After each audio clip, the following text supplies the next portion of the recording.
Hello and welcome to another Doctor Assistant 1 video, and today I'm doing another sort of behind the scenes so far kind of video. It's kind of an odd one. It's like the one that I did for the behind the scenes so far to Dalek Civil War prequel. Basically it's like that because this is the prequel to sort of the to Runaway Girl, which is the first episode of Series 6. So if you want to watch that, because that's, a good place to start watching them if you haven't already, from episode 1 of Series 6 all the way to the last one, which is episode 5.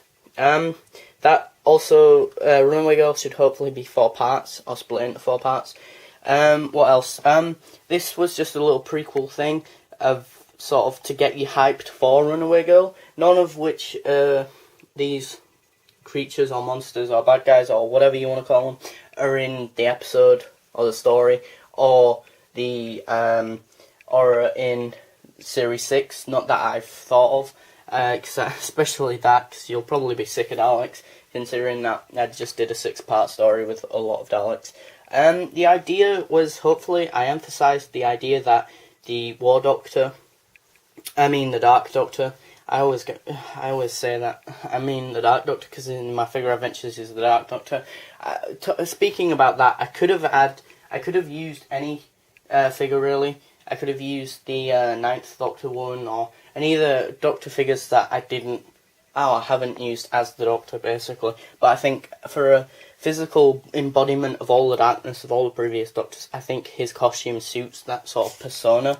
That's why one of the reasons why I picked the War Doctor figure, and that. So that and the fact that he's got really good articulation and stuff like that, and an immaculate head sculpt and stuff like that.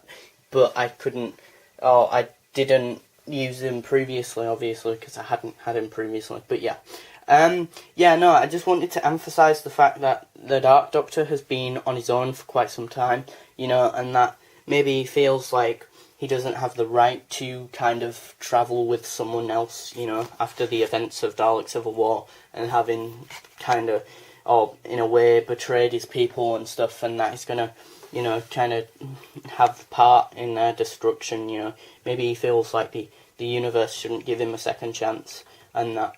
And this is what, hopefully, I was emphasising, the fact that he's been on his own, kind of running, and that. But this is like the end game, or the end of the road kind of situation for him, It's kind of cornered. And it just so happens to be, the same sort of place where I did the prequel to Dalek Civil War unintentionally. But yeah, it was just a quick idea that I had in my head and pretty much just filmed quickly. So you could argue, it was crap. Well, one, because I maybe didn't think about it as much as I should have done, or maybe because, I just did it, from head to film, or to video straight away, So, yeah. What else? Unlike the Dalek Civil War one,